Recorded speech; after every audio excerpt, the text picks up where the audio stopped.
Ya baik, Assalamualaikum warahmatullahi wabarakatuh. Selamat pagi teman-teman sekalian.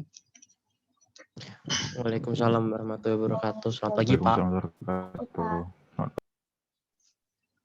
Ya, alhamdulillah rabbil alamin, kembali kita bertemu ya untuk melanjutkan pembahasan materi di mata kuliah etika dan anti korupsi ya, pertemuan ke-7 ya, terakhir sebelum pelaksanaan ujian tengah semester kurang lebih 2 pekan ke depan. Ya, setelah liburan ini gimana nih semua nih kabarnya? Sehat? Sehat Pak. Ya, sehat semua ya. Ya, oke. Sebelumnya juga saya mau mengucapkan karena masih suasana bulan Syawal ya, selamat Hari Raya Idul Fitri ya. Taqabbalallahu minna wa minkum ya. Mohon maaf lahir dan batin ya jika selama interaksi ya perkuliahan jarak jauh kurang lebih setengah semester ini ada hal-hal yang salah atau kurang berkenan dari saya, ataupun mungkin ya ketika berinteraksi ya ketika perkuliahan offline, walaupun saya belum pernah mengajar secara langsung di kelas ini, tapi mungkin berpapasan ya ada hal-hal yang kurang berkenan ya saya mohon maaf ya sebesar-besarnya. Demikian pula sebaliknya ya, kalau dari teman-teman sekalian ada kesalahan ya sengaja nggak sengaja, insya Allah ya sudah saya ikhlaskan ya.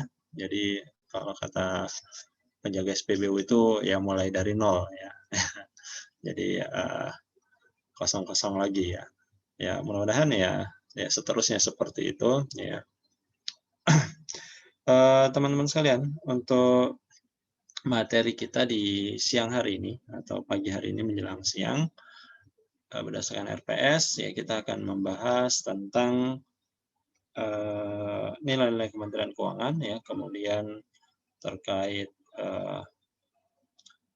peraturan atau PMK tentang kode etik dan kode perilaku ASN di lingkungan Kementerian Keuangan, yaitu PMK nomor 190 tahun 2018. Kemudian juga kita akan membahas tentang kode etik mahasiswa ya, sesuai dengan peraturan Direktur PKN STAN. Ada yang masih ingat nomornya? Ya, nomor 4, Pak.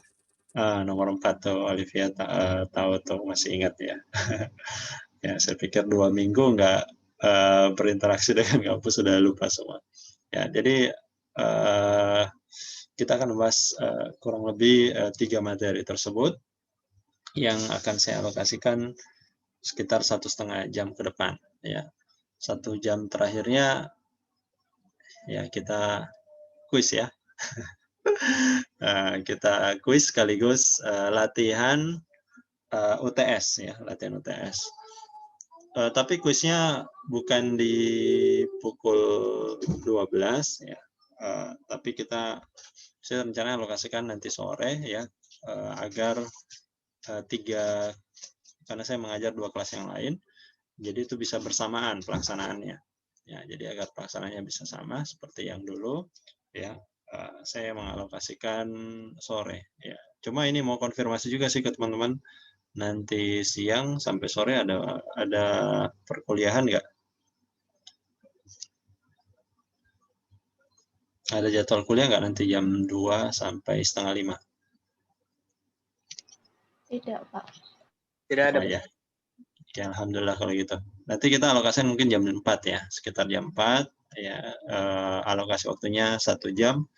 Jadi teman-teman masih ada kesempatan misalnya ingin mereview ya materi-materi kita yang dari pertemuan pertama ya sampai dengan pertemuan 7 hari ini ya.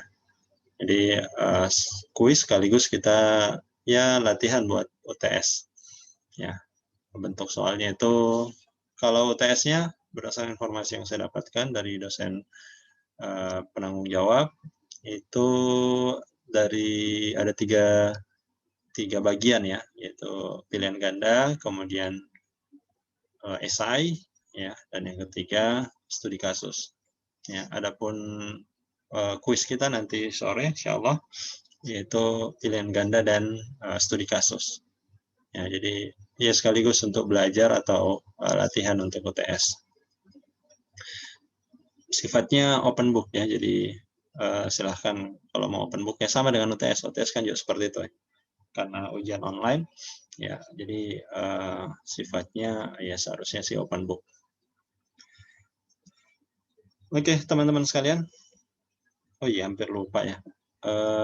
Kan masih ada satu kelompok lagi yang akan presentasi. Tunggu saya lihat dulu catatan saya.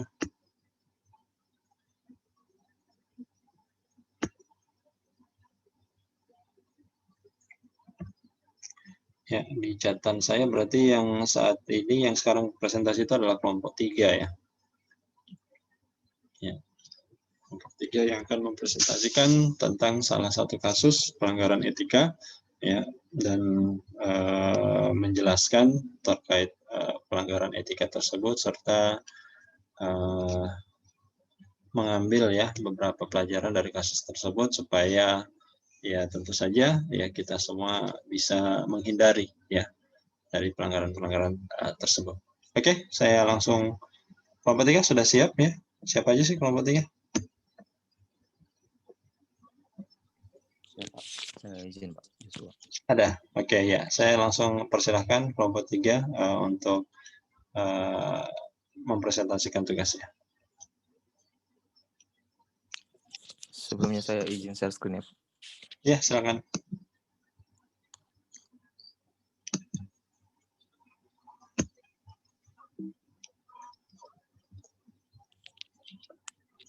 Yang share screen saya sudah terlihat, Pak. Belum. Belum. Masih proses kayaknya.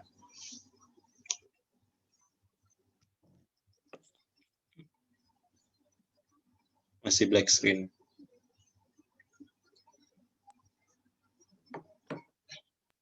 Itu tempat teman-teman sekalian udah tampil belum? Kalau sudah tampil di tempat yang lain, ya saya cukup dikirimkan aja filenya. Ya, nanti saya lihat secara langsung ya. Belum, Jo. Belum juga ya?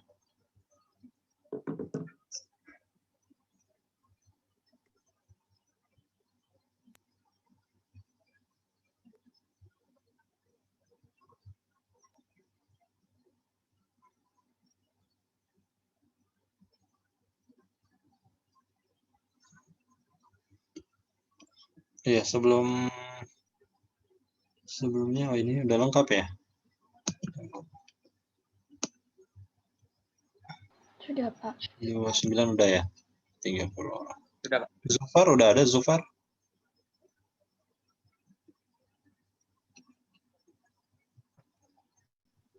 Sudah ada, Pak. Halo, Mas Zufar ada? Ada, Pak.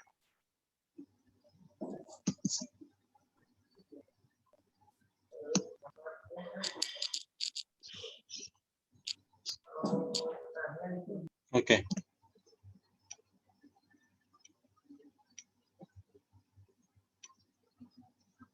Mungkin dari yang lain, mungkin anggota kelompok yang lain, anggota kelompok 3 yang lain yang bisa share screen. Kayaknya di tempatnya Joshua ada kendala.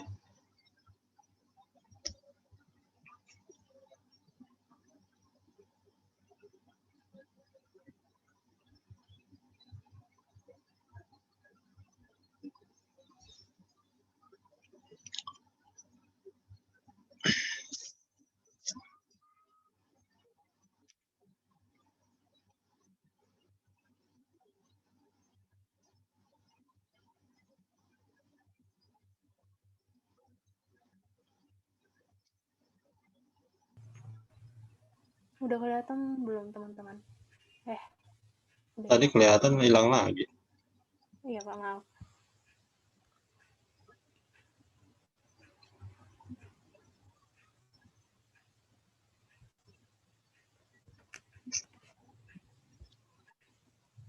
Ini udah kelihatan belum, Pak? Sudah. Silakan.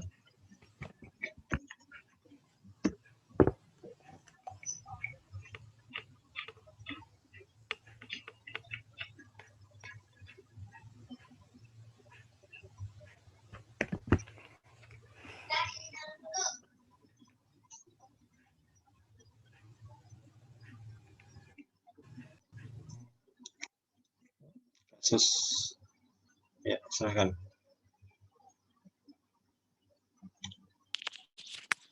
Izin Pak, saya keluar masuk lagi ya Pak. Soalnya nggak kelihatan Pak share screen-nya Pak.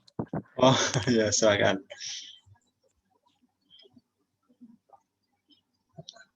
Oh ini udah Pak.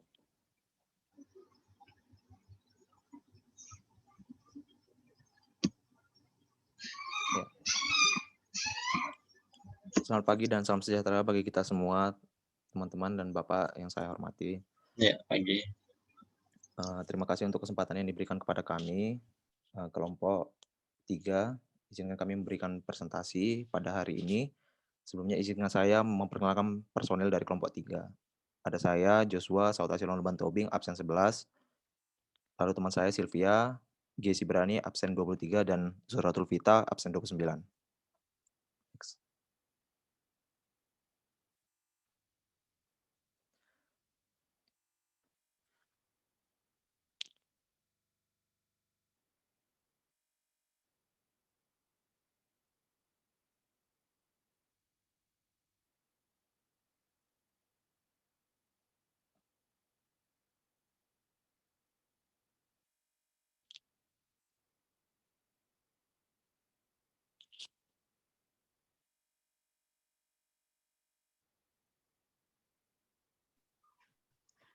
Maaf Pak, soalnya tiba-tiba share screen saya jadi lemot.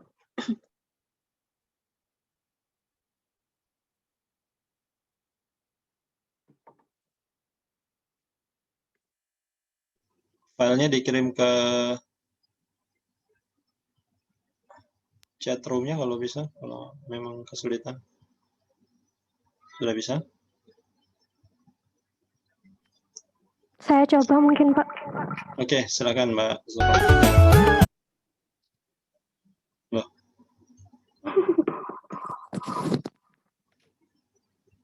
Tadi udah siap artisnya malah ini.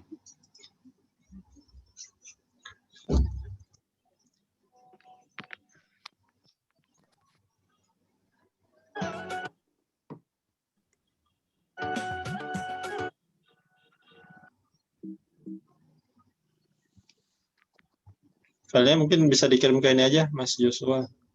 Di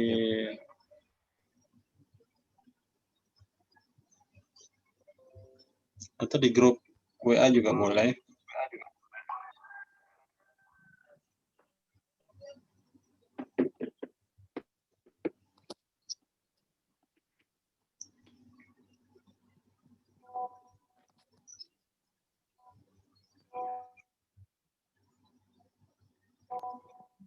Ini gambarnya kelihatan belum ya teman-teman? Udah kelihatan ya? Sudah? Udah ya Pak?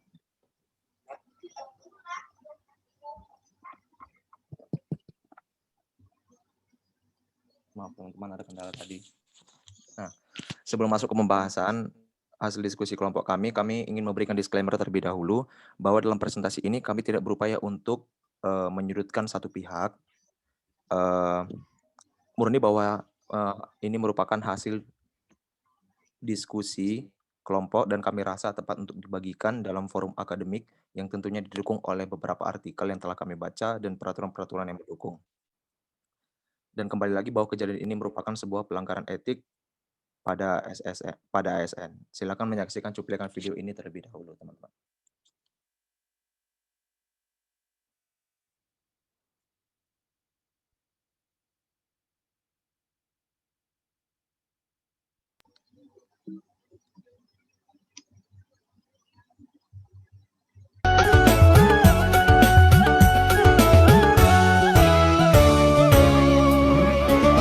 Kemarilah, oh sayangku.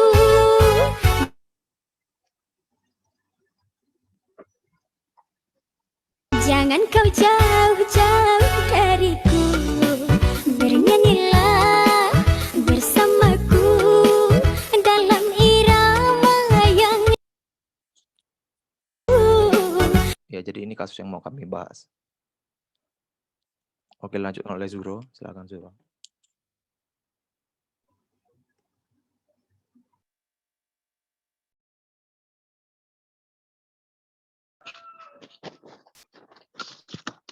Baik, saya akan menjelaskan tentang deskripsi kasusnya.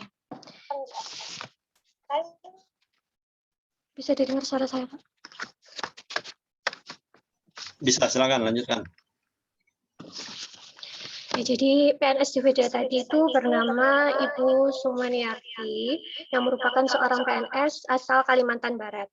Bisa dilihat ya teman-teman tadi itu, kalau dandanan ibunya ini menor banget. Mulai dari alisnya yang natural, terus lipstiknya yang pink ngejreng, apalagi shading hidungnya yang kelihatan kurang di blend. Nah, habis video ibunya ini viral, itu banyak banget netizen yang komentar kritik di akun ibunya. Slide-nya next, Jo. Nggak kelihatan bisa ya. Lanjut aja ya. Nah, berdasarkan artikel yang saya baca itu, ternyata ibunya ini tuh nggak pernah ditegur sama atasannya sama sekali. Bahkan atasannya ini malah terkesan kayak muji skill make up ibunya.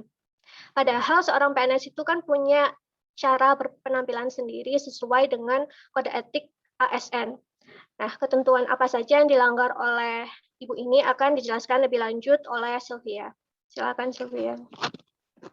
Lanjut, sekarang masuk ke ketentuan yang dilanggar. Nah, pada peraturan pemerintah nomor 42 tahun 2004 itu terdapat pengaturan tentang pembinaan jiwa korps dan kode etik pegawai negeri sipil. Pada undang-undang ini terdapat pengaturan terkait beberapa etika, termasuk yang poin terakhir itu ada etika terhadap diri sendiri. Pada kasus ini, beliau menyalahi aturan terkait etika terhadap diri sendiri pada poin H, yaitu berpenampilan sederhana, rapi, dan juga sopan.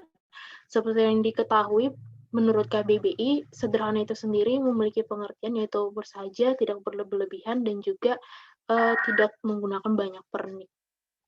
Kalau selanjutnya, next Jo.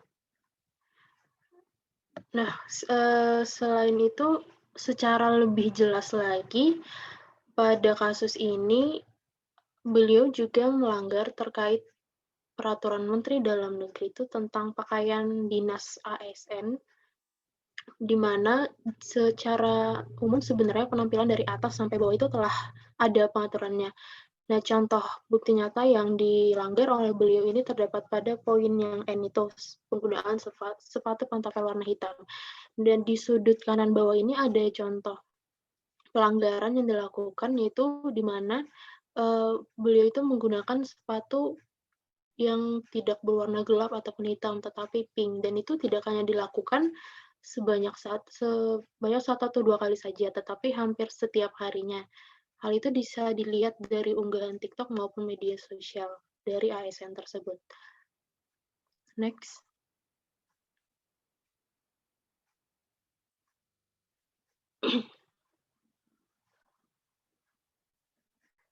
Lanjut Jo slide-nya.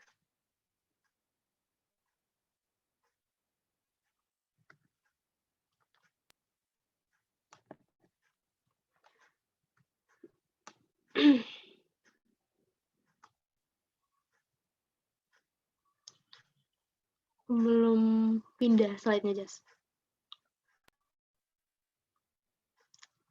Oke, ini lanjut ke ketentuan yang berikutnya. Nah, pada tahun 2018 itu, Menteri Dalam Negeri mengeluarkan instruksi terkait penggunaan pakaian dinas dan kerapian ASN. Nah, pada instruksi tersebut juga dijelaskan bahwa bagi wanita yang menggunakan jilbab, yaitu ASN, ada ketentuan terkait jilbab, di mana jilbab itu harus dimasukkan ke dalam kerah pakaian dan sesuai dengan warna pakaian dinas, dan warna jilbab tidak bermotif ataupun polos. Keempat gambar ini menjadi salah satu bukti pelanggaran yang dilakukan, di mana penggunaan jilbab ini tidak senada dengan pakaian, bahkan cenderung memiliki warna yang ngejreng atau sangat kontras, di mana hal ini tidak sesuai dengan peraturan yang terdapat.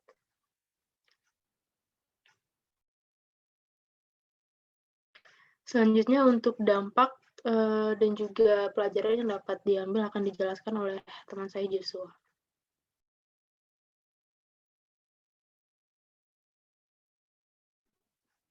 Just masih mute. Baik, dampak yang dihasilkan dari kasus tersebut dibagi menjadi 2, yaitu positif dan negatif. Positifnya apa? Ketika sang ASN tersebut, ibu tersebut mampu mengembangkan dirinya untuk mempercantik dirinya, sehingga hal tersebut dapat dianggap sebagai dampak positif. Namun, hal tersebut menjadi dampak negatif ketika dapat kita lihat pada slide sebelumnya itu, dia menjadi contoh bagi teman-temannya dan teman-teman rekan kerjanya itu tertarik untuk berdandan seperti itu gitu. Berikutnya pelajaran apa yang didapat apabila kita sebagai rekan kerja ibu tersebut, harapnya kita saling mengingatkan bahwa hal tersebut sudah menyerempet atau bahkan menyalahi peraturan. Sehingga kita seharusnya memberikan teguran atau bercanda seperti rekan kerja, memberikan nasihat yang secara sehat untuk mengingatkan ibu itu kembali agar berdandan sesederhana mungkin, begitu. Namun apabila kita menjadi yang bersangkutan, menjadi ibu tersebut, kita harus mengoreksi kesalahan pada diri kita sendiri. Kalau melihat pada ibu tersebut nyaman dengan dandanan tersebut, sehingga dia tidak menganggap dan tidak mendapat teguran dari atasan bahkan dari rekan kerja, sehingga menganggap dia tidak salah. Kemudian kita tetap mematuhi peraturan yang ada meskipun kita tidak pernah membaca peraturan yang ada. Apabila teman kita sudah memberikan teguran atau bahkan kasus ini sudah dilayangkan di berbagai artikel gitu. Nah, kita mencari kebenaran peraturan tersebut dan kita mematuhi peraturan yang ada. Kemudian kita mendengar masukan dari orang lain, contohnya artikel-artikel tersebut ya mungkin dapat kita sejajarkan sebagai masukan dari orang lain, dari pihak lain, sehingga kita sebagai ASN harus mendengar masukan tersebut. Dan yang terakhir, keinginan atau niat dari diri kita sendiri untuk berubah menjadi lebih baik. Ya mungkin itu saja yang dapat kami sampaikan dari kelompok 3. Mohon maaf apabila ada penyampaian yang salah dan kesalahan teknis tadi yang menyebabkan kita presentasinya jadi lama. Terima kasih atas perhatiannya. Selamat pagi semuanya. Salam sejahtera. Ya, selamat pagi. Terima kasih Mas Yo dan teman-teman kelompok 3 atas presentasinya. Ya, langsung aja kalau ada yang ingin memberikan tanggapan, mungkin 1 atau 2 orang.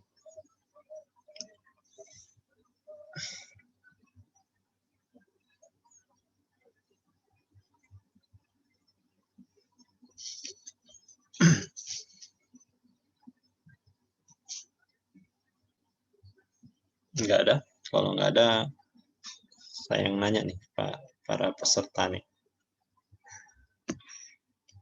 Iya.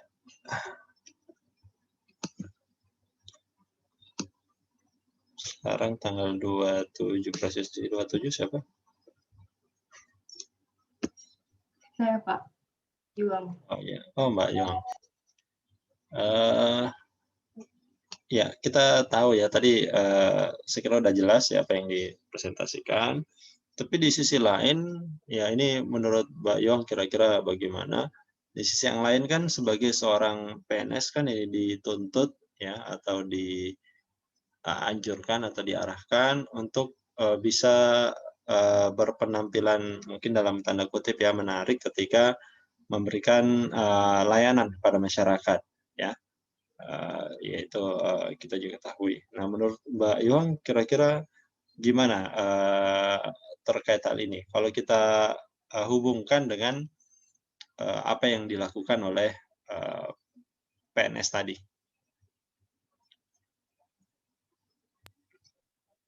Baik Pak, menurut saya kan tidak semua PNS itu, maksudnya spesifiknya itu ada di seksi pelayanan begitu Pak. Misalkan seperti waktu di KPPN itu kan tidak semua orang langsung berhubungan dengan stakeholder yang eksternal begitu. tertarik dalam memberikan pelayanan, namun juga tidak perlu berpenampilan secara berlebihan. Kalau menurut saya berpenampilan menarik tidak harus menggunakan sesuatu seperti make up yang berlebihan, kemudian berpakaian secara berlebihan. Yang penting itu adalah kerapian dan mungkin kebersihan dan juga cara mereka bersikap di depan stakeholder-nya begitu, Pak. Dan menurut saya yang tadi itu PNS yang tadi itu sudah termasuk berlebihan dalam berpenampilan. Gitu, Pak. Mohon koreksinya, Pak. Oke, ya baik. Terima kasih Mbak Yuang. Ya mudah-mudahan teman-teman yang lain juga ini ya berpendapat seperti itu atau menangkapnya seperti itu. Ya, dan ya, tadi juga sebenarnya di kelompok 3 sudah menjelaskan ya bahwa hal-hal yang yang diangkat atau yang dilanggar ya oleh yang bersangkutan ya spesifiknya itu ya karena memang berpenampilan sangat berlebihan ya, berpenampilan sangat berlebihan ya, dan juga poin lainnya itu memang ketika berpenampilan itu tidak sesuai dengan ketentuan yang ada ya, ketentuan yang ada. Jadi betul tadi disampaikan oleh Mbak Yuang ya, ketika memberikan atau berada, dan memang secara umum tidak semua ya atau tidak setiap PNS ya berada di posisi untuk memberikan pelayanan secara langsung pada masyarakat, misalnya di konter-konter ataupun kalau di DJP yang langsung berinteraksi dengan wajib pajak ya itu tidak semuanya ya. Banyak juga yang berada misalnya di balik layar ataupun yang lainnya ya. Intinya ya ketika yang bersangkutan pun atau seorang PNS pun berada di posisi pelayanan atau memberikan layanan kepada masyarakat secara langsung ya tentu juga sewajarnya ya, atau kalau di PP 42 tadi disebutkan bahwa berpenampilan yang sederhana, rapi dan sopan. Ya, untuk lebih teknisnya lagi biasanya memang akan diturunkan di peraturan menterinya ya terkait kementerian lembaga terkait ataupun di peraturan kepala daerah kalau dia di Pemda atau Pemprov ya. Ini kan tadi kenapa diangkat peraturan Menteri Dalam Negeri kalau nggak salah karena ini ya pegawai PNS daerah ya. Ya. Jadi diangkat aturan terkait itu. Oke, saya kira jelas ya. Nggak ada pertanyaan dari teman-teman ya. Saya kira sudah sangat jelas terkait hal tersebut. Tapi kalau ada yang ingin diskusikan, ya tentu jangan ditahan atau jangan sungkan untuk menyampaikannya. Oke, kalau memang tidak ada, saya langsung saja beralih ke materi kita hari ini. Sekali lagi saya ucapkan terima kasih pada kelompok 3 atas presentasinya, dan saya tadi di awal agak ini sih karena ternyata sama dengan kelas lain ya presentasinya ya, tapi nggak apa-apa lah, mungkin itu di luar kesengajaan ya, tidak ada tidak ada faktor kesengajaan untuk mengambil topik yang sama atau kasus yang sama. Oke, kita kasih aplaus untuk kelompok 3. Terima kasih sekali lagi.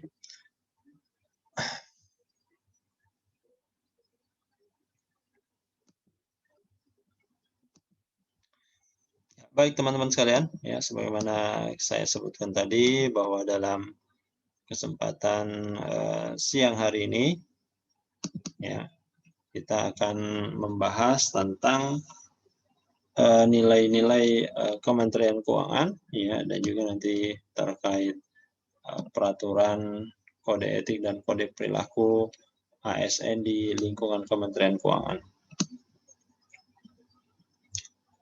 Seperti biasa ya, tentu karena ini referensinya adalah peraturan ya, nanti saya harapkan sebenarnya lebih banyak diskusi ya, kalau ada kasus-kasus di sekitar teman-teman yang bisa diangkat atau kita diskusikan, itu jauh lebih menarik dan lebih mudah untuk memahami ya konteksnya seperti apa.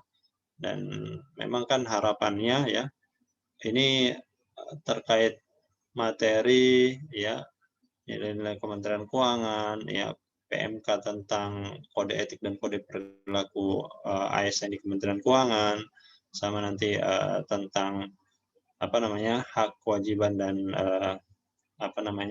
tanggung jawab mahasiswa. Itu kan kesannya memang atau khususnya yang dua pertama yang saya sebutkan tadi ya, itu kan kesannya ya itu terkait dengan Kementerian Keuangan. Sedangkan teman-teman sekalian semuanya ya saya kira ya belum tentu juga ya semuanya nanti bertugas di Kementerian Keuangan ya, walaupun tentu saja kita berharap semuanya bisa bertugas di Kementerian Keuangan ya, tapi kan itu tergantung nanti pimpinan ya, khususnya di bagian Biro SDM Kementerian Keuangan ya yang akan melihat ya. Tapi materi ini penting ya, karena secara khusus memang dia diberlakukan atau diterapkan di Kementerian Keuangan, tapi ketika nanti teman-teman misalnya ada yang ditugaskan atau berkontribusi di kementerian lain ataupun lembaga lain, ya diharapkan nilai-nilai ini ya tidak dilupakan begitu saja, ya. Ya, kalau bisa teman-teman menjadi influencer di sana, ya. Jadi yang memberikan pengaruh, ya pengaruh yang baik, ya, atau memberikan masukan agar hal seperti ini juga bisa diadopsi oleh satker tersebut. Ya, sama dengan kelas sebelumnya juga saya mengatakan bahwa saat ini ya di beberapa satker itu ya tidak sedikit alumni STAN yang ada di sana. Ya, salah satunya saya lupa di dinas apa ya, dia kepala dinas di Pemprov DKI Jakarta. Ya, beliau adalah alumni STAN ya. Ya, dan tentu saja ketika berada di posisi seperti itu memiliki potensi yang sangat besar untuk memberikan pengaruh ya. Ya, ketika misalnya berada di posisi tersebut ya, ya misalnya teman-teman nanti 20 tahun ke depan ya berada posisi strategi seperti itu ya, mungkin bisa mengingat oh dulu di STAN atau di Kementerian Keuangan ada hal-hal seperti ini yang ya harusnya ya walaupun kalau 20 tahun ke depan sih seharusnya sudah ini semua ya, tapi setidaknya ada nilai-nilai yang mungkin melekat yang sebaiknya juga bisa diterapkan di tempat tersebut. Ya, selain itu juga misalnya contoh lain ada di anggota DPR, alumni STAN juga Pak Misbahkun misalnya ya. Ya, beliau juga alumni STAN, ya tentu punya peran yang besar atau punya potensi yang sangat besar untuk bisa memberikan perubahan-perubahan khususnya terkait dengan ke ASN-an. Ya, jadi teman-teman sekalian, ya walaupun kita spesifik ya belajar terkait nilai-nilai Kementerian Keuangan ini, ya kepada mahasiswa ya yang nanti kedepannya juga mungkin bisa ada yang ditugaskan di luar Kementerian Keuangan, ya ini juga tetap bisa diimplementasikan. Jadi dimanapun teman-teman berada, ya harusnya ini bisa diterapkan. Secara spesifik sebenarnya tujuannya adalah kalau di lingkup Kemenkeu ya mewujudkan Kementerian Keuangan sebagai institusi pemerintah terbaik, ya berkualitas, bermartabat, terpercaya, dihormati dan disegani. Ya. Dan ya teman-teman juga saya yakin sudah sering dengar ya nilai-nilai Kementerian Keuangan ini ya mungkin di mata kuliah yang sifatnya pengembangan pribadi atau perilaku ya misalnya di mata kuliah agama ya atau di Pancasila mungkin kewarganegaraan ya ada ya, mata kuliah kewarganegaraan ada ya. Ya mungkin juga disinggung ya terkait dengan Kementerian Keuangan ini. Bahkan di mata kuliah teknis pun ya secara tidak langsung nilai-nilai Kementerian Keuangan ini biasanya ditekankan oleh dosennya untuk diterapkan ya, nilai integritas, profesionalisme, sinergi ya tentu kita harus melihatnya dalam kacamata yang positif ya sinergi itu bekerja sama, ya saling mendukung, ya saling percaya dengan temannya, ya dalam mencapai tujuan ya organisasi. Kemudian pelayanan dan kesempurnaan. Ya, kita akan melihat satu persatu nilai Kementerian Keuangan ini. Yang pertama terkait integritas, di mana di sini definisikan ya sebagai berpikir, berkata, berperilaku dan bertindak dengan baik dan benar serta memegang teguh kode etik dan prinsip-prinsip moral. Ya, kemudian nilai integritas ini ya dituangkan dalam ada dua perilaku utama ya yang bisa dijadikan pedoman, yaitu dengan bersikap jujur, tulus dan dapat dipercaya. Ya, dijabarkan lagi ya contoh-contohnya ya, berpikir, berbicara, berbuat kebenaran meskipun tidak populer ya. Dan ini tentu sangat baik atau sangat mesti kita lakukan ya. Jadi walaupun kita berada di lingkungan misalnya yang sebagian besar mungkin karena sudah terbiasa dengan lingkungan seperti itu ya, ketika teman-teman masuk ya, dan biasanya kalau dari mahasiswa itu sangat memiliki idealisme yang sangat tinggi, maka dia harus melakukan ya hal tersebut walaupun itu tidak populer misalnya ya. Ya, dan sebenarnya contoh yang kita lihat ya yang di negeri kita ini ya, dan ini juga seharusnya sih bisa menjadi pelajaran ya bagi kita semua ya, kasus KPK misalnya ya,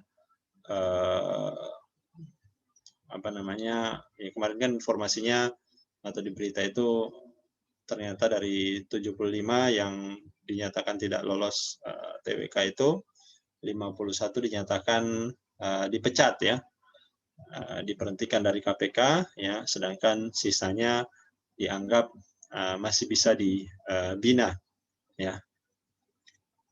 Ya, walaupun ya sekali lagi ini menjadi perdebatan juga ya, dan saya secara pribadi sih melihat berdasarkan data juga ya, karena kalau melihat track record ya dari orang-orang yang dianggap tidak memiliki wawasan kebangsaan atau mungkin nasionalisme ya, itu ternyata memiliki track record yang mungkin menakjubkan ya, karena kasus-kasus besar itu mereka tangani ya, dan orang-orangnya itu ya sekarang sebagian besar ya mempertanggungjawabkan apa yang sudah mereka pernah lakukan ya. Ya, pimpinan DPR misalnya ya sekarang ditahan ya, kemudian ada juga pimpinan-pimpinan Mahkamah Agung misalnya ya, kemudian pimpinan kepala daerah ya, itu banyak. Jadi kalau kita lihat dari track record-nya orang-orang ini, bahkan ada juga dulu kasus yang pimpinan kepolisian ya, pimpinan polisi yang juga diangkat ya, dan yang saya maksudkan di sini bahwa orang-orang yang melakukan ini adalah orang-orang sebenarnya yang dari sisi integritas, terlepas tadi ya masalah wawasan kebangsaan, dari sisi integritas itu sangat luar biasa. Kenapa? Karena mereka berani ya mengambil atau melakukan sesuatu yang dianggap benar ya, walaupun mungkin itu tidak populer ya di tengah-tengah mereka. Ya. Kenapa ya? Saya berani katakan begini. Ya, ketika mereka berani menyidik ya atau menyelidiki ya kasus-kasus yang melibatkan orang-orang besar ya, orang-orang besar seperti tadi pimpinan DPR misalnya, ataupun anggota DPR, pimpinan daerah ya, pimpinan lembaga kayak semacam Mahkamah Agung ataupun kepolisian, itu kan sesuatu yang ya mungkin sebagian orang ada yang mengatakan nekat ya nekat melakukan proses kasus tersebut atau menggali ya proses yang ada di tempat tersebut, karena tentu pasti akan menghadapi berbagai macam intervensi ya, baik itu secara verbal maupun secara fisik ya teror dan semacamnya ya. Dan kenapa saya berani katakan seperti itu? Karena saya juga secara pribadi pernah merasakannya. Ya, ketika saya di Bea Cukai, ya mungkin pernah saya cerita ya, ketika saya tugas di Batam, ya, ini kita hanya menghadapi penjahat-penjahat lokal saja, ya, penjahat-penjahat lokal yang ada di sana, ya, yang yang apa namanya melakukan tadi kejahatan mungkin yang levelnya ya tidak sebesar apa yang dihadapi oleh teman-teman di KPK, ya. Jadi kita mengalami biasa intervensi secara verbal di lapangan itu biasa, ya, bahkan secara fisik ya beberapa teman saya ya ada yang mengalami ya dan bukan si penjahatnya langsung yang melakukan, tapi mereka menyewa ya orang-orang atau membayar orang-orang ya semacam kayak preman ya, kemudian apa namanya ya kalau di sana itu para porter ya, pengangkut barang itu mereka menguasai semua ya.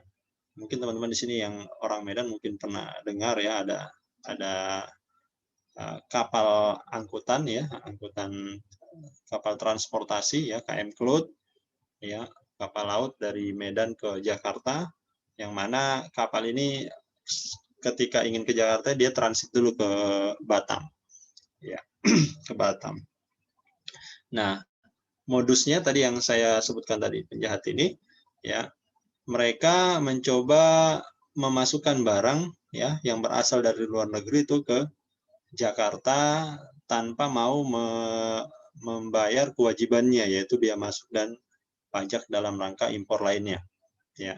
Karena kita ketahui di Batam itu ada perlakuan khusus ya yang namanya free trade zone ya, jadi kawasan perdagangan bebas, di mana kalau barang-barang dari luar negeri masuk ke Batam itu tidak dikenakan biaya masuk maupun pajak dalam rangka impor ya. Tapi ketika barang tersebut mau masuk ke daerah lain ya harusnya dibayar ya kewajiban tersebut. Jadi kalau dari Batam ke Jakarta ya harusnya bayar ya, tapi orang tadi ini ya atau oknum tadi ini yang memanfaatkan dengan adanya KM Klut yang transit ke Batam ya, mereka juga mengambil penumpang tentu saja di Batam. Nah, mereka jadikan itu modus untuk mengangkut barang-barang tadi. Ya, dan itu sudah berlangsung ya sekian lama ya. Nah, kebetulan waktu pas saya tugas di sana dan teman-teman ya kita melihat ya. Di situ juga kita memang karena memang masih ini ya, masih baru lah bergabung di Kementerian Keuangan ataupun di Bea Cukai, dan kita angkatan saya itu kan sarjana S1 ya, mungkin masih punya idealisme yang sangat tinggi ya, kita mengatakan itu tidak boleh.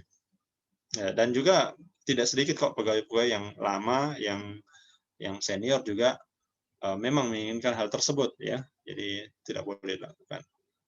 Nah, itu saja yang levelnya seperti itu kita mengalami secara langsung ya intervensi-intervensi seperti yang saya sampaikan tadi. Apalagi tadi ya kalau kita angkat level KPK misalnya, levelnya nasional ya, atau mungkin sudah ada yang dimasuk kategori level internasional misalnya. Itu mereka bisa saja kan menyewa penjahat yang ya tentu lebih profesional dibandingkan tadi yang contoh di lokal tadi ya, di Batam tadi ya. Saya katakan tadi ya itu mereka luar biasa ya berpikir, berbicara, berbuat ya kebenaran meskipun ya tidak populer ataupun meskipun banyak tantangan yang harus dihadapi ya. Dan ini dituntut ya, di Kementerian Keuangan juga dituntut ya, sikap seperti ini ya yang tertuang dalam nilai integritas ini juga dituntut ya. Jadi dimanapun ya teman-teman nanti berada ya, baik itu di Kementerian Keuangan ya insya Allah, ataupun kalaupun nanti ada yang di luar Kementerian Keuangan, nilai integritas ini betul-betul harus dijaga. Kemudian perilaku utamanya yang lain adalah menjaga martabat dan tidak melakukan hal yang tercela ya, tidak menerima pemberian dalam bentuk apapun, gratifikasi dan sebagainya. Dan itu juga tentu terkait juga tadi. Makanya saya katakan teman-teman yang ya dianggap tidak layak ya atau dipecat itu dari sisi integritas sebenarnya sangat luar biasa. Dan ini juga mungkin pernah ya saya singgung ya bahwa sebenarnya kalau dari 5 nilai Kementerian Keuangan itu yang paling penting kalau misalnya kita harus memilih dari 5 hal yang penting ini itu adalah integritas ya, karena itu mencakup keseluruhan lah kalau saya katakan ya. Ya, ketika orang memiliki integritas yang tinggi ya, dia juga akan bersikap profesional ya, tentu akan bisa bersinergi dengan yang lainnya dalam rangka mencapai tujuan organisasi, juga bisa memberikan layanan yang terbaik ya, dan tentu saja dia tidak akan pernah merasa puas ya dengan apa yang sudah dia lakukan ya, akan terus melakukan berbagai macam inovasi dan kreativitas untuk meningkatkan kualitas dari pekerjaan yang sudah dia lakukan. Dan saya melihat integritas ini sesuatu yang tidak mudah untuk dibentuk ya. Ya, sesuatu yang tidak mudah untuk dibentuk ya. Jadi prosesnya itu butuh waktu yang lama ya. Ya, karena ini lebih ke ini hal-hal yang ya kadang orang lain itu tidak bisa lihat ya secara real ya, kadang nggak bisa dilihat ya.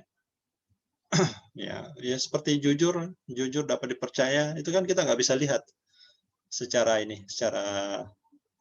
fisiknya. Jujur nggak bisa kita lihat secara fisiknya ya, bisa jadi dia ini tapi ternyata enggak. Oke, kemudian yang kedua ya, nilai yang kedua adalah nilai profesionalisme. Di nilai Kementerian Keuangan didefinisikan sebagai bekerja tuntas dan akurat atas dasar kompetensi terbaik dengan penuh tanggung jawab dan komitmen yang tinggi. Ya. Diturunkan ada 2 perilaku utamanya. Yang pertama mempunyai pengetahuan dan keahlian yang luas, ya, senantiasa meningkatkan kompetensi diri dan seterusnya, ya, bekerja sesuai dengan kewenangannya, ya, menyelesaikan pekerjaan dengan efektif dan efisien dan seterusnya. Kemudian perilaku utama kedua adalah bekerja dengan hati, ya, bekerja dengan hati. Artinya apa? Ya, dia terbuka dengan berbagai macam masukan, ya. Ya, ini juga mungkin berkaitan juga dengan sinergi tadi, ya, sinergi nanti ya.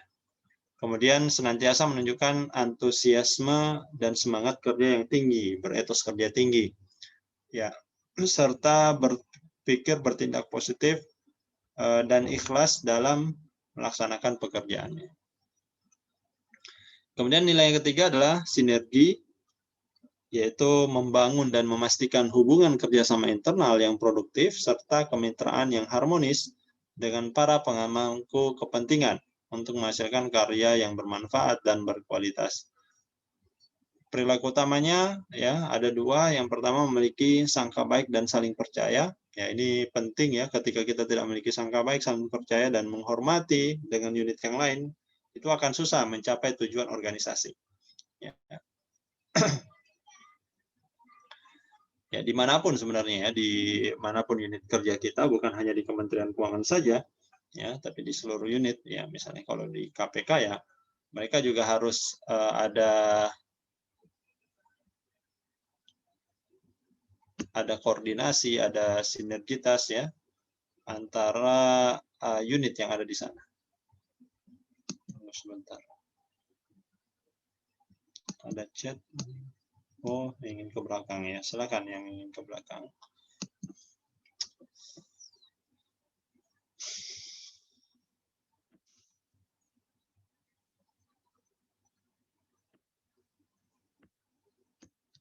Kemudian perilaku utama yang kedua adalah menemukan dan melaksanakan solusi terbaik. Ya. Jadi dengan adanya sinergi ini, dengan banyaknya masukan, tentu kita akan bisa menemukan ya solusi yang terbaik dari berbagai macam usulan, ya, masukan, ya, saran yang diterima. Kemudian nilai yang ketiga, ya, nilai yang keempat adalah pelayanan, yaitu memberikan layanan yang memenuhi kepuasan pemangku kepentingan yang dilakukan dengan sepenuh hati, transparan, cepat, akurat, dan aman. Ya, perilaku utamanya yaitu melayani dengan berorientasikan pada kepuasan pemangku kepentingan, ya. Kalau sebagai PNS, siapa pemangku kepentingan yang tertingginya adalah masyarakat, ya. Ya, karena tujuan PNS itu kan ya pasti nanti akan dikembalikan lagi ke Undang-Undang 45, ke Pancasila, ya. Tujuan akhirnya itu kan kira-kira di poin atau di sila kelima dari Pancasila, ya. Bagaimana caranya kita bisa mewujudkan ya keadilan sosial bagi seluruh masyarakat, ya. Kemudian perilaku kedua, ya, bersikap proaktif dan cepat tanggap. Ini juga kita pernah singgung di 8 sikap yang harus dimiliki manusia yang efektif. Kemudian yang terakhir adalah nilai kesempurnaan, ya, yaitu senantiasa melakukan upaya perbaikan di segala bidang untuk menjadi dan memberikan yang terbaik, ya. Jadi senantiasa melakukan perbaikan secara terus-menerus, ya, mereview, mengevaluasi hasil kerja dan mengajukan usulan yang terbaik, ya. Kemudian yang kedua, mengembangkan inovasi dan kreativitas. Ini juga sangat penting, ya, ketika kita memahami atau mengimplementasikan nilai-nilai kesempurnaan ini, ya, berarti kita tidak berhenti, ya, tidak pernah merasa puas dengan apa yang sudah kita lakukan, ya. Dan perubahan yang sifatnya nasional, ya, khususnya di negeri kita ini, ya, pasti itu berasal dari perubahan yang kecil terlebih dahulu, ya, atau lebih sederhananya perubahan dari satu orang dulu. Ya, saya mungkin mau ambil contoh, ya, kasus di Kementerian Keuangan, ya, ketika di Bea Cukai, ya, saya sering mengambil contoh Bea Cukai karena itu yang paling familiar dan memang saya rasakan secara langsung, ya. Sebagian saya rasakan secara langsung, sebagian juga itu adalah pengalaman misalnya teman-teman saya yang ada di sana, ya. Misalnya ketika saya berada di unit TIK di Bea Cukai, yaitu ada beberapa kantor yang melakukan inisiatif, ya, dengan membuat inovasi, ya, membuat aplikasi yang sederhana yang mereka anggap bisa membantu mereka dalam melakukan tugasnya, ya. Ya, contohnya kemarin itu di Makassar, Surabaya, dan Medan, ya. Jadi masing-masing itu membuat aplikasi sendiri yang membantu mereka memberikan layanan di bandara, ya, kepada masyarakat, ya, yang disebut dengan, mungkin teman-teman yang pernah keluar negeri, ya, terus kembali ke Indonesia, pernah mendapatkan kertas kecil, ya, yang bertuliskan dengan Customs Declaration, ya. Ya, Customs Declaration itu berisi tentang barang bawaan, ya, barang yang dibawa oleh penumpang, ya, ditanyakan, ya, barang apa yang Anda bawa, ya, apakah ada barang baru yang nilainya sekian, ya, apakah Anda misalnya membawa minuman beralkohol, ya, apakah Anda membawa misalnya rokok dan sebagainya, ya. Dan tentu ini kan kebijakannya berbeda-beda setiap negara, ya. Ada negara yang tidak mempermasalahkan hal tersebut, tapi ada juga negara yang mempermasalahkan hal tersebut. Khusus di Indonesia, misalnya terkait minuman beralkohol maupun rokok itu dibatasi, ya, masuk kategori barang yang dibatasi jumlahnya. Sedangkan barang-barang dengan nilai tertentu itu harus harus membayar, ya, harus ada kewajiban membayar bea masuk dan pajak dalam rangka impor, ya. Ya, dari situ, ya, dulu itu sifatnya manual, jadi hanya dikasih kertas saja, ya. Sekali lagi tadi saya mungkin mengonfirmasi kalau teman-teman yang pernah keluar negeri dan balik biasanya kan dikasih kertas dulu, kita disuruh ngisi, ya, atau kembali dari umroh misalnya, ya, itu juga biasa dikasih, ya, kita disuruh isi formulir tersebut, ya. Nah, tadi 3 kantor tadi, ya, Makassar, Surabaya maupun Medan, itu mereka berinisiasi masing-masing loh. Jadi masing-masing membuat aplikasi yang membantu mereka, ya. kurang lebih aplikasinya itu bagaimana sih supaya penumpang itu nggak perlu dikasih lembar kertas tersebut, ya. Tapi mereka cukup mengisi dari handphone yang mereka bawa, ya. Jadi dibuatkanlah aplikasi ECD, ya, Electronic Customs Declaration, ya. Dan ternyata, ya, beberapa pekan yang lalu saya lihat di Bea Cukai itu sudah ada sosialisasi terkait penggunaan Electronic Customs Declaration itu secara nasional, ya, secara nasional. Ini maksudnya apa? Yang ingin saya jelaskan di sini, bahwa inovasi itu, ya, atau nilai-nilai kesempurnaan di sini itu akan berkembang secara terus-menerus, dan itu bukan dimulai dari top down lah, ya, tapi dia berasal bottom up, ya. Jadi dari kantor-kantor yang memang merasakan secara langsung atau bahkan secara pribadi, ya, pegawai-pegawai yang merasakan secara langsung melihat, oh sepertinya ini perlu ada inovasi. Oh sepertinya ini kita lebih mudah kalau diotomasi misalnya, ya. Ya, misalnya adanya, ya, kalau di Kementerian Keuangan mungkin teman-teman juga pernah lihat ketika PKL, ya, ada Nadin misalnya, ya, naskah dinas elektronik, ya, dan itu yang sangat membantu juga, ya. Ya, saya juga flashback lagi tadi, ya, ketika di Bea Cukai saya tahun 2010, ya,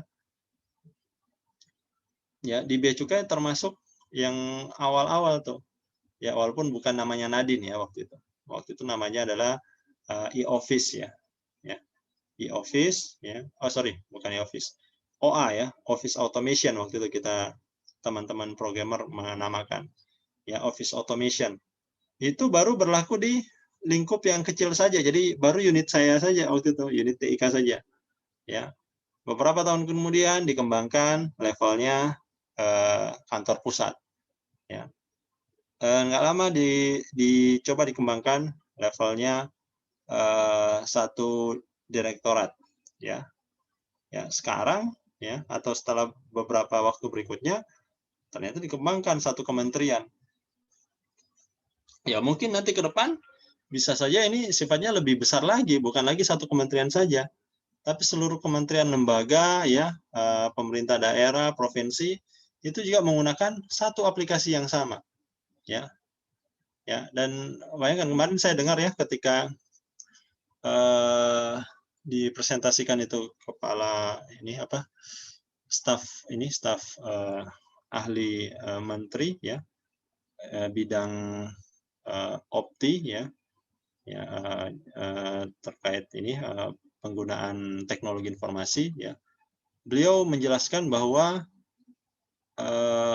Kementerian Keuangan itu menghemat sekitar ratusan miliar karena penggunaan Nadin ini, ya. Jadi dengan menggunakan Nadin ini bisa menghemat, ya, bisa menghemat sekitar ratusan miliar, ya, selama 1 tahun, ya. Itu hanya karena gara-gara itu aja, paperless itu aja, ya, kertas, ya. Belum lagi kalau mau dihitung misalnya dengan tintanya, ya, tonernya berapa banyak yang harus digunakan. Dan kemarin itu dia membayangkan kira-kira ini gimana nih seandainya berlaku secara nasional. Ada berapa kementerian lembaga yang ada di Indonesia? Ya, kemarin kalau nggak salah dia bilang itu sekitar 80-an, ya. Itu kalau dikalikan itu ada triliunan, ya. Triliunan APBN yang bisa dihemat, ya. Ya, APBN kita setiap tahun berapa? Ya, untuk dari sisi penerimaan mungkin sekitar 2000-an, ya. Ya, 2000 triliun. Tapi untuk pengeluaran kan kita selalu defisit, ya. Ya, lebih daripada itu sehingga kita harus menutupinya dengan utang dan sebagainya, ya. Nah, ini bayangkan nih kalau kita bisa menghemat triliunan, ya, setiap tahun, itu luar biasa. Dan itu inovasi, saya bilang tadi kan, inovasi yang mulai dari mungkin 1 orang, ya, kemudian 1 satker, unit eselon 4, berkembang eselon 3 dan seterusnya. Dan nanti ke depannya bisa berlaku secara nasional, ya. Dan itu dipakemkan di dalam Kementerian Keuangan. Dan tentu saja sekali lagi saya katakan ini jangan sampai berhenti di Kementerian Keuangan saja, ya. Makanya tadi di awal saya katakan ketika teman-teman misalnya, ya, dan tentu saja bukan sesuatu yang buruk ketika misal teman-teman ditugaskan di luar Kementerian Keuangan, tapi itu menurut saya itu suatu tantangan dan kesempatan yang juga luar biasa ketika teman-teman bisa menyikapinya secara baik, ya. Di mana mungkin di tempat ya teman-teman nantinya yang bukan Kementerian Keuangan itu, Anda justru bisa menjadi apa namanya tadi influencer yang saya sebutkan tadi, justru menjadi orang-orang yang menjadi apa namanya pemberi pengaruh yang besar, ya.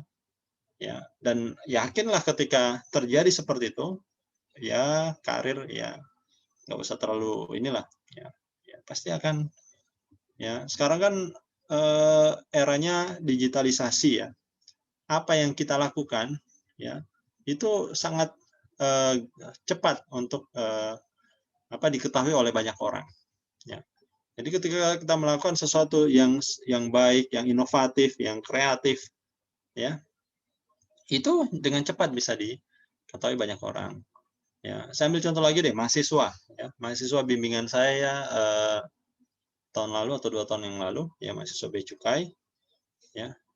Ternyata dia juga itu ya karena melihat ya berdasarkan teori yang dia sudah pelajari, dia punya kemampuan lain ya, tambahan ya sebagai seorang programmer. Ya. Dia juga berpikir kemarin itu yang terkait tadi yang customs declaration itu. Kenapa sih enggak ini saja menggunakan paperless? Kenapa sih harus kasih dokumen gitu loh di pesawat? Ya, dia juga sudah berpikir, padahal di pegawai juga sudah ada beberapa kantor yang menerapkan. Ya. Ini yang saya katakan ya tadi, ya. Sudah ada bibit-bibit nilai-nilai kesempurnaan ya yang di dalam dirinya, ya yang selalu melihat atau selalu berupaya untuk mengembangkan inovasi dan kreativitas, ya. Dan ini sekali lagi baik ya, bukan hanya di Kementerian Keuangan, ketika bisa diimplementasikan secara nasional sangat luar biasa. Dan juga misalnya ya yang di tahun lalu atau 2 tahun lalu pegawai BPKP ya, BPKP, dan dia juga alumni STAN loh, alumni STAN juga. Apa yang dia inovasikan? Ya. Mungkin kalau kita bilang mahasiswa STAN, paling inovasinya apa di bidang keuangan negara, akuntansi, kebendaharaan, bea cukai. Ini enggak, ya sama kayak tadi di sisi sistem aplikasi juga, ya. Saya nggak tahu, kalau nggak salah dia kemarin juara 1 atau juara 2 pegawai teladan senasional ya, dalam lingkup nasional. Itu apa yang dia lakukan? Dia mengembangkan Siskedes. Ada mungkin teman-teman di ini pasti tahu lah di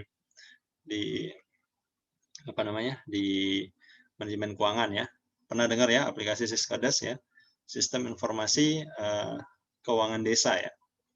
Ya, sistem informasi keuangan desa. Ya, jadi dia mengembangkan Siskedes itu yang membantu ya pengelola keuangan desa itu mengelola dana desa yang mereka terima setiap tahun. Ya. Itu luar biasa seperti itu, inovasi-inovasi seperti itu. Ya. Jadi ya nilai kesempurnaan ini ya memang harus ya dimiliki ya. Ya setiap kita ya. Ya tentu kita atau saya juga tidak mengatakan bahwa berarti harus segitu Pak, harus level nasional, harus enggak juga. Ya, level nasional kan tadi kan mulai juga dari yang paling kecil kan, di satkernya ya. Atau kalau enggak minimal untuk diri sendiri dulu. Ya, terbantu misalnya. Ya. Ya.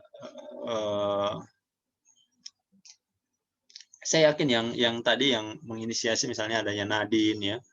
Itu orang pertama yang melihat, loh kok kalau pakai kertas ini saya agak ribet untuk mendokumentasikan ya. Saya akan susah untuk mencari lagi di mana file yang tadi. Mungkin dia akan mulai dengan Excel ya. Saya mengatur. Dari situ berkembang lagi. Oh, kalau Excel saja saya hanya bisa mengakses ketika saya ada di situ. Terus kalau saya ada di luar gimana? Ya, coba pakai cloud, sistem cloud dan seterusnya berkembang seperti itu. Ya. Saya nggak tahu kalau di manajemen keuangan ada nggak materi terkait penggunaan teknologi informasi, ya, perkembangan penggunaan teknologi informasi dalam mendukung apa namanya, pekerjaan-pekerjaan yang mungkin sifatnya teknis, ya. Atau setidaknya minimal ketika teman-teman mungkin belajar Applikom dulu, ya, mungkin juga sempat disinggung terkait hal tersebut.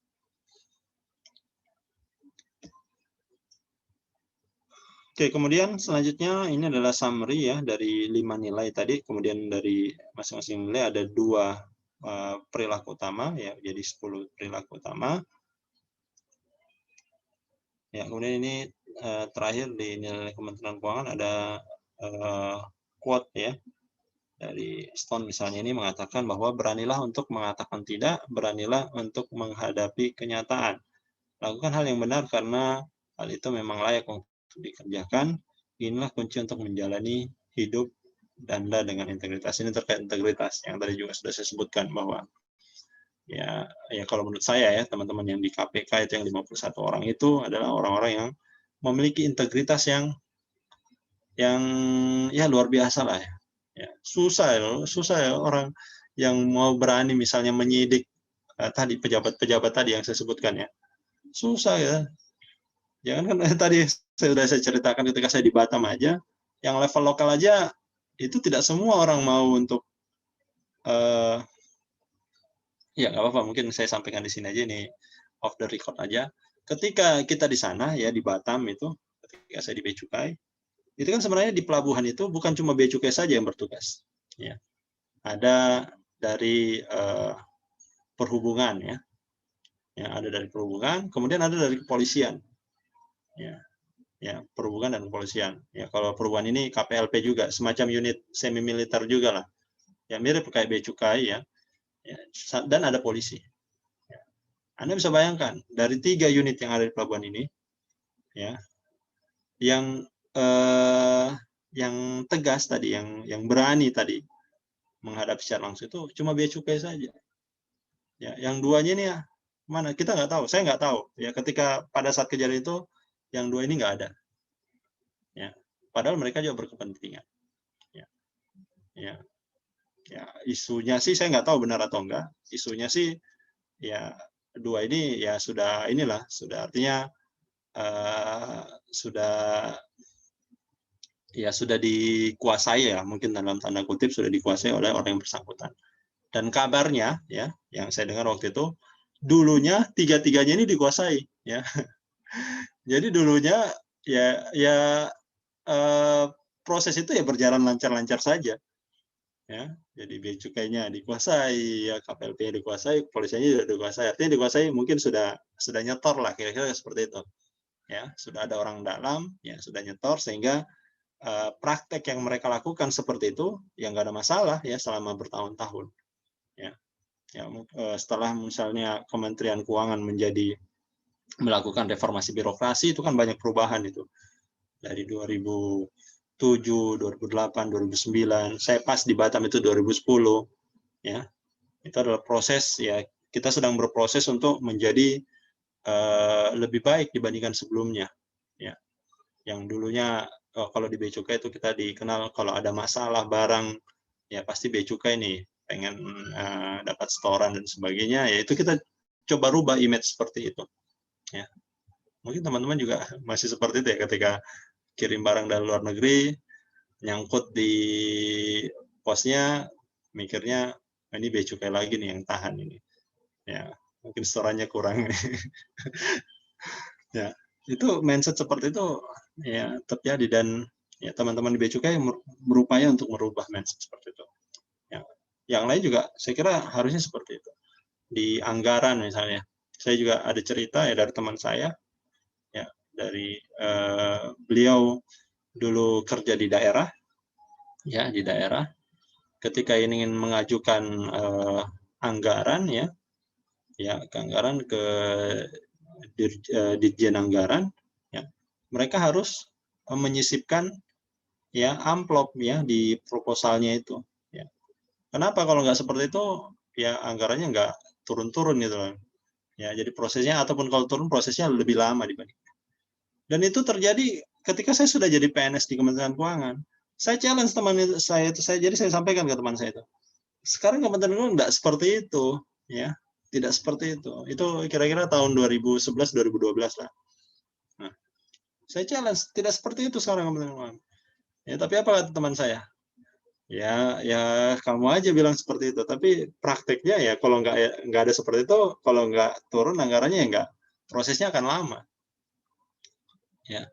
Ya, tapi sekarang mudah-mudahan sudah ada, betul-betul sudah oknum-oknum seperti itu ya sudah betul-betul hilang ya, seiring dengan adanya waktu, dengan adanya tadi ya pemanfaatan teknologi informasi itu kan semakin mudah orang memantau transparansinya ya, ketika kita misalnya mengajukan ini prosesnya di mana ya, apa yang menyebabkan dia tidak diproses, kan sekarang dengan adanya teknologi kan terbantu kan ya. Tapi kondisi-kondisi terjadi. Kemudian kalau saya kaitkan dengan ini tadi masalah integritas, ya tentu saja itu sangat ya terkait. Ya, dan untuk bagi teman-teman sekalian, ya memang modal utama ya sebenarnya bukan menjadi ASN pun ya, dimanapun posisi kita atau sebagai apapun kita, ya integritas memang ini sangat penting. Ya, bukan hanya sebagai ASN saja, di luar ASN pun seperti itu. Ya, ketika Anda menjadi orang yang jujur, ya amanah dan seterusnya, ya saya kira ya banyak orang yang akan mencari Anda. Ya bukan hanya di ASN saja. Kemudian quote yang kedua ini ya kurang lebih mungkin sama lah ya. Berilah nilai lebih tinggi pada kerja sama tim ketimbang pencapaian, maka Anda tidak saja akan menerima kerja sama tim, tetapi juga pencapaian. Oh, ini lebih ke sinergitas tadi ya. Ya, bagaimana bersinergi dengan yang lain ya, dengan memberikan kepercayaan ya kepada seluruh unsur yang ada dalam tim, sehingga kita bisa fokus pada pekerjaan kita dan mereka juga fokus dengan pekerjaan mereka, ya dengan harapan suatu saat akan ya ketemu. Mungkin analoginya kayak gini, ketika orang membangun jembatan ya, jembatan yang besar, itu kan biasanya dibangun dari satu sisi dengan sisi yang lain kan, baru nanti ketemunya di tengah kan, ya kan gitu ya.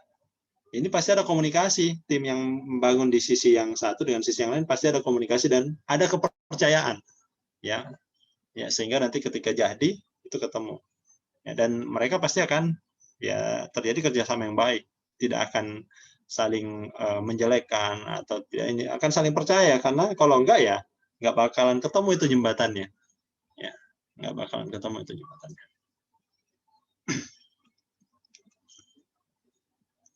Oke, saya kira itu ya terkait nilai Kementerian Keuangan. Saya langsung lanjutkan. Mungkin nanti pertanyaan di akhir aja ya.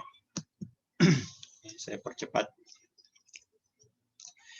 Intinya juga di sini di kode etik dan kode perilaku PNS yang berdasarkan PMK nomor 190 2018 ini juga diturunkan dari nilai Kementerian Keuangan di antaranya ya, selain PP 42 ya, kemudian PP 53 ya.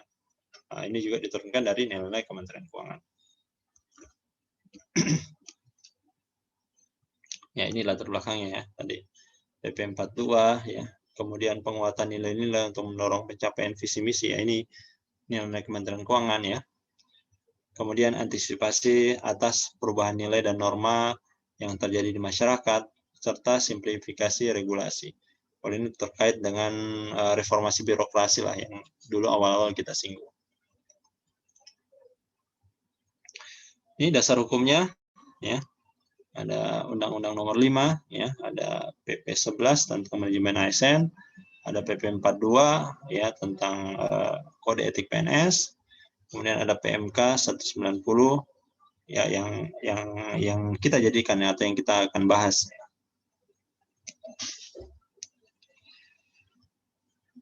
Apa itu disiplin PNS? Disiplin PNS adalah kesanggupan PNS untuk mentaati atau menaati kewajiban dan menghindari larangan. Masih ingat nggak ada berapa kewajiban? Ada ya tertulis di sini ya. Ada 17 kewajiban dan 15 larangan ya. Ini materi kita sebelumnya ya sebelum liburan ya di PP 53. Ya, ada 17 kewajiban dan 15 larangan. Ya.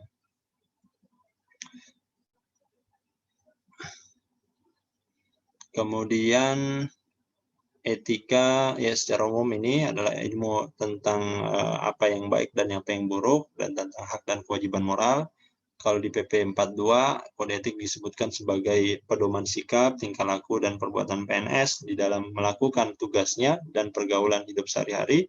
Serta kalau di dalam PMK 190 ya 2018, kode etik dan kode perilaku didefinisikan sebagai pedoman sikap, tingkah laku, dan perbuatan pegawai dalam melaksanakan tugas pokok dan fungsi, serta pergaulan hidup sehari-hari yang bertujuan untuk menjaga martabat dan kehormatan pegawai bangsa dan negara. Ya, jadi intinya sekali lagi kode etik itu bukan hanya sebatas ketika menjadi atau berada di kantor saja, tapi ya 7 kali 24 jam sebagai seorang ASN.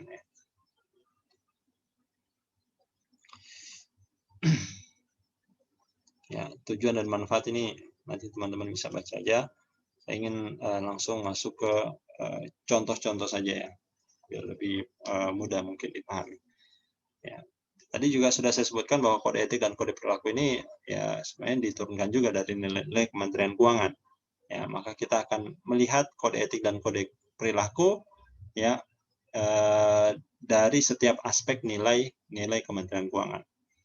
Nah, kode etik dan kode perilaku untuk nilai integritas, ya ini disebutkan di pasal 7 itu, contohnya ya, itu tidak memasuki tempat yang dipandang tidak pantas secara etika dan moral yang berlaku di masyarakat seperti tempat prostitusi, tempat perjudian, ya, kecuali karena penugasan. Ya. Nah, berarti kalau ada penugasan boleh ya. Ya, memang ada Pak. Penugasan ke tempat prostitusi, tempat perjudian. Ada nggak? Ya ada. Ya. Kalau di Bea Cukai, Bea Cukai sering itu. Ya. Kalau dia lagi menyamar, ya mengikuti misalnya mencari tahu informasi terkait peredaran narkoba, ya mereka kadang masuk ke tempat-tempat seperti itu. Ya, ya cari informasi ya, tentang peredaran narkoba. Ya, kan Bea Cukai juga kan apa namanya? Memiliki kepentingan dan kewenangan ya terkait. Saya kan kalau narkoba itu biasanya berasal dari luar ya, kebanyakan dari luar. Jadi proses dia masuknya dari luar ke Indonesia itu menjadi tanggung jawab Bea Cukai sebenarnya. Ya. Kalau terkait peredarannya di dalam negeri itu harusnya tugasnya kepolisian. Ya, jadi ya kalau ada penugasan ya tentu dikecualikan ya.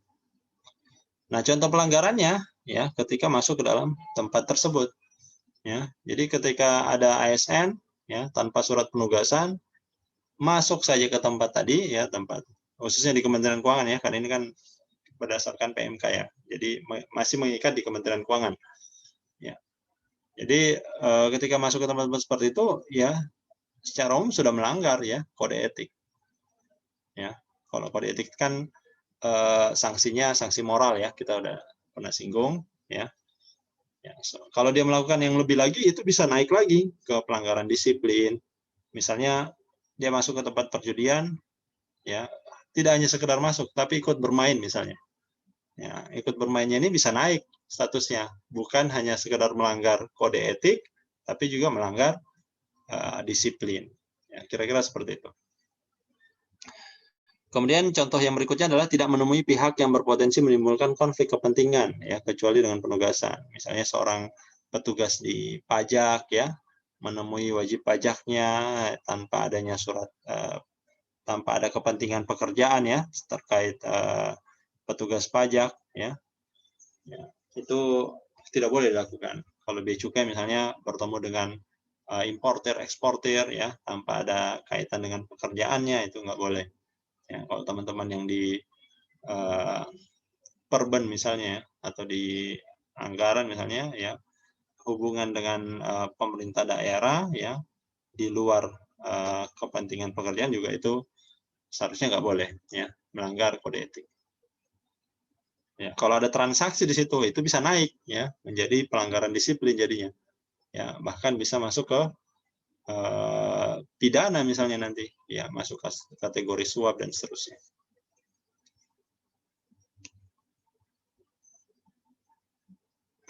Ya ini contoh-contoh yang lain ya, saya tidak bahas. Ya. Kemudian yang kedua di profesionalisme. Ya. Contohnya ya di pasal 8 huruf C mengatakan bahwa menyelesaikan tugas pekerjaan secara bertanggung jawab hingga tuntas. Ya, jadi pelanggaran kode etiknya, misalnya dia tidak mencatat tanda terima penyerahan berkas. Jadi misalnya tidak mencatat tanda terima penyerahan berkas ini bagian daripada mekanisme ya penyelesaian pekerjaannya atau masuk dalam bagian SOP tapi tidak dilakukan. Ya, mohon maaf sebelumnya saya mute sebentar ya, di sini sedang azan ya, biar terganggu.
Ya, baik, kita lanjutkan sedikit.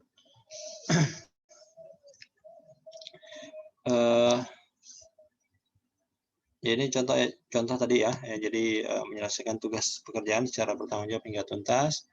Pelanggarannya ya jika dia tidak mencatat tanda terima penyerahan berkas, artinya ada misalnya dari sisi SOP ya tidak dijalankan secara sempurna.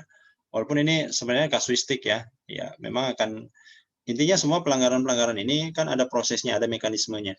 Ya, akan ada proses penyelidikan ya, kemudian penyidikan sampai nanti diputuskan apakah memang itu melanggar atau tidak. Ya, misalnya terkait ini kalau contoh SOP ya, ya kadang juga SOP itu ya tidak dilakukan ya oleh pegawai ya sesuai dengan SOP yang ada. Ya, tapi bisa jadi karena ada penyebabnya, ada faktor penyebabnya. Misalnya SOP yang dibuat secara umum, secara nasional, tapi tidak bisa diterapkan secara khusus di daerah-daerah tertentu ya. Kenapa? Karena mungkin adanya perbedaan budaya ya, atau karena kondisi-kondisi tertentu ya. Jadi tidak serta-merta ketika pelanggarannya itu terjadi langsung dikenakan sanksi ya. Tentu akan ada prosesnya, proses mekanismenya ya. Ya, makanya nanti akan ada peran dari atasan langsungnya ya, akan ada peran dari apa namanya?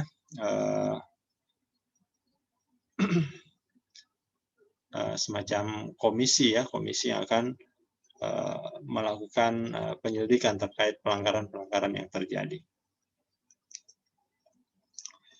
Kemudian yang ketiga ya dari sisi sinergi, ini contohnya tidak menyebarkan informasi yang tidak dapat dibutuhkan.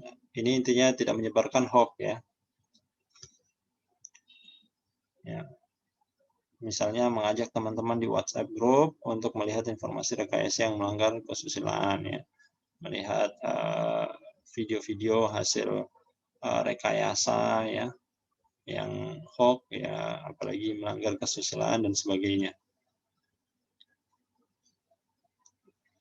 Yang keempat, terkait pelayanan, ya, menunjukkan kepedulian, ramah, dan santun dalam memberikan pelayanan.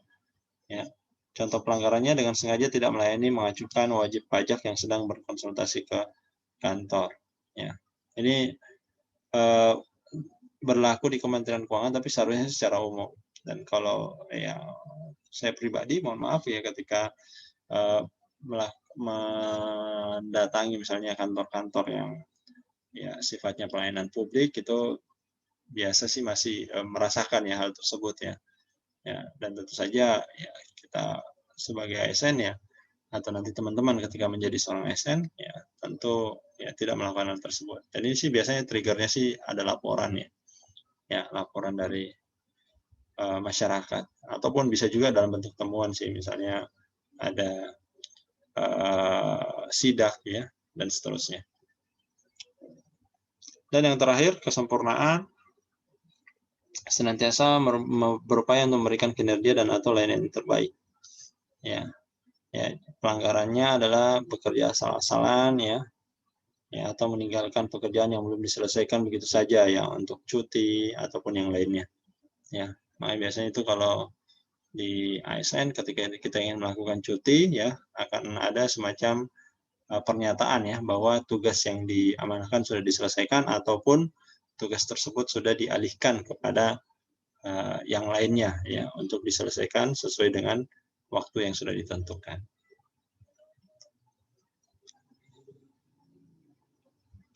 Ya, selanjutnya terkait mekanisme pencegahan ya. Ini bisa dilakukan oleh pimpinan unit kerja ataupun atasan langsung. Ya, pimpinan kerja bisa dalam bentuk kebijakan ataupun regulasi. Ya, dan juga bisa memberdayakan misalnya unit kepatuhan internal yang ada di unitnya ya. Ya, bisa berkoordinasi dengan itjen seterusnya ya. Sedangkan kalau atasan langsung ya cara pencegahannya dengan sikap sebenarnya, dengan perilaku. Ya, memberikan contoh yang baik ya, melakukan pembinaan dan melakukan pengawasan. Mekanisme penegakan ya bisa oleh atasan langsung atau bisa juga dari majelis kode etik ya. Ya, bisa oleh atasan langsung jika dia di sini ya ada aduan atau temuan dapat diproses atasan langsung. Jika tidak ya, jika tidak. Jika iya, yang memproses adalah majelis kode etik. Kira-kira gitu ya. Jika tidak apa, tidak mengandung unsur kesengajaan, artinya tidak sengaja, itu cukup atasan langsung yang menegakkan ya. Atau baru melakukan pertama kali pelanggaran ya, itu cukup atasan langsung. Atau ya berdampaknya ke secara pribadi saja ya, itu cukup atasan langsung. Tapi kalau selain itu ya majelis kode etik. Apa sih bedanya? Ya nanti bedanya sih lebih ke ya semuanya kan outputnya adalah sanksi moral ya. Lebih ke ini ya sih lingkupnya. Ya kalau atasan langsung itu mungkin sanksi moralnya dalam lingkup yang lebih kecil saja, misalnya di unitnya itu saja ya yang mengetahui. Tapi kalau sudah majelis kode etik ya bisa dalam lingkup yang lebih besar ya, sampai misalnya ke media ya, media elektronik ya, menyatakan bahwa dia menyesal melakukan hal tersebut dan sebagainya. Mekanisme detailnya ini ya nggak perlu saya jelaskan ya. Kemudian terkait mekanisme pembentukan majelis kode etik itu dilakukan oleh Menteri Keuangan jika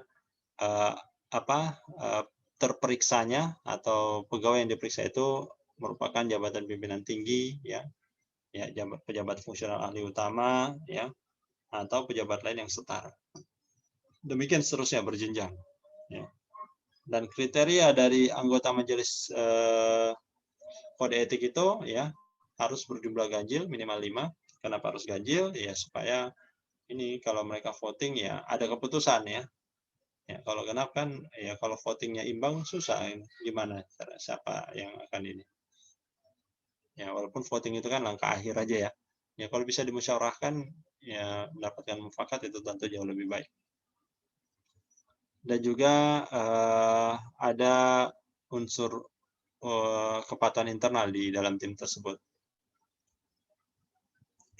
Untuk monefnya, pemantauan dan evaluasi, ya ini intinya semuanya didokumentasikan dan dilaporkan kepada pimpinan unit. Ya.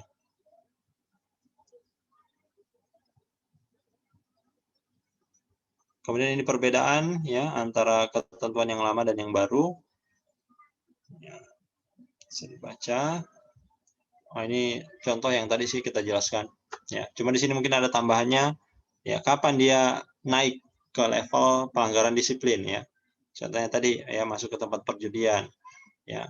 Ya dia naik ke proses yang lebih tinggi ya, bisa kena hukuman disiplin kalau misalnya dia ini kan melakukan ya tadi melakukan perjudiannya ya dan seterusnya.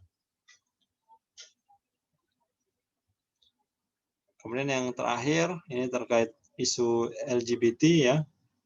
Ya ini juga jadi concern juga ya. Nah, karena beberapa ya akhir-akhir ini ya juga banyak ya terjadi ya. Ya saya nggak usah bacakan, nanti teman-teman baca sendiri aja terkait hal ini. Oke, saya kira itu aja ya. Kemudian yang terakhir terkait ini ya, peraturan direktur PKN tentang hak kewajiban dan disiplin mahasiswa PKN STAN. Ini nggak perlu kalau saya bacakan berarti ya teman-teman akan bosan karena pasti akan menjadi referensi utama teman-teman ini ketika berada di PKN STAN. Oke, mungkin itu saja ya. Ada pertanyaan nggak ya? Ada sesi tanya jawab nggak?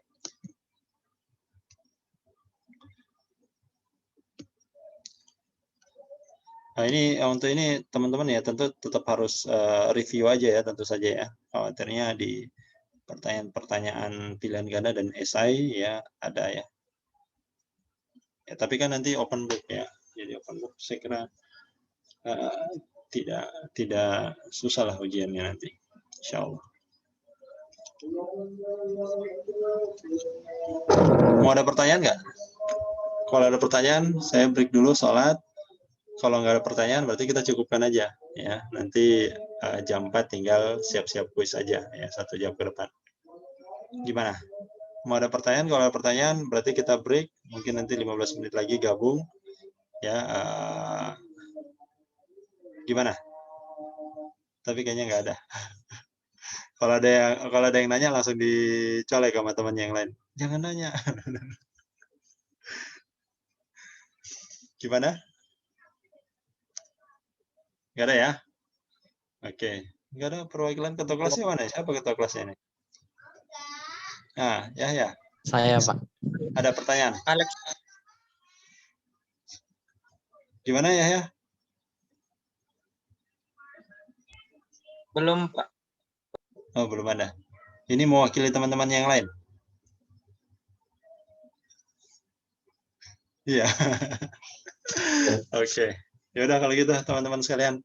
Ya, mudah-mudahan apa yang kita bahas tadi ya menambah wawasan teman-teman sekalian dan kalau hal-hal seperti ini saya kira bukan hanya untuk diingat, tapi untuk dipahami dan diterapkan ya. Dan ya juga ya karena teman-teman ini kan banyak ya, jangan lupa untuk selalu juga saling mengingatkan terus-menerus ya. Jadi bukan hanya sekedar ketika jadi mahasiswa saja. Ya. Saya ini kalau cerita lagi panjang lagi nih, tapi intinya ya saling mengingatkan itu sangat penting ya. Saya dengan teman-teman saya sekarang yang sekarang sudah jadi pejabat misalnya di Bea Cukai ya, itu perlu juga ya, karena dulu yang zaman 10 tahun yang lalu ketika kita masih baru bergabung itu idealismenya sangat tinggi. Tapi dengan kondisi sekarang itu kan berada di posisi yang banyak godaan, banyak tantangan, itu ternyata tidak semudah ya apa yang dulu dirasakan ketika baru pertama kali bergabung ya. Idealismenya sangat tinggi, tapi sekarang berbeda, banyak kepentingan, banyak hal ya. Itu makanya saya bilang saling menguatkan dengan mengingatkan itu juga poin yang tidak kalah penting. Yaitu di luar daripada materi kita tapi sangat penting juga. Oke, saya kira itu teman-teman sekalian. Sekali lagi terima kasih semua atas perhatiannya. Mohon maaf apabila ada hal-hal yang salah ataupun kurang berkenan. Ya, terima kasih. Saya akhiri. Wassalamualaikum warahmatullahi wabarakatuh. Selamat siang semuanya. Waalaikumsalam warahmatullahi wabarakatuh. Selamat siang. Terima kasih, Pak. Waalaikumsalam warahmatullahi wabarakatuh. Sama-sama. Terima kasih, Pak.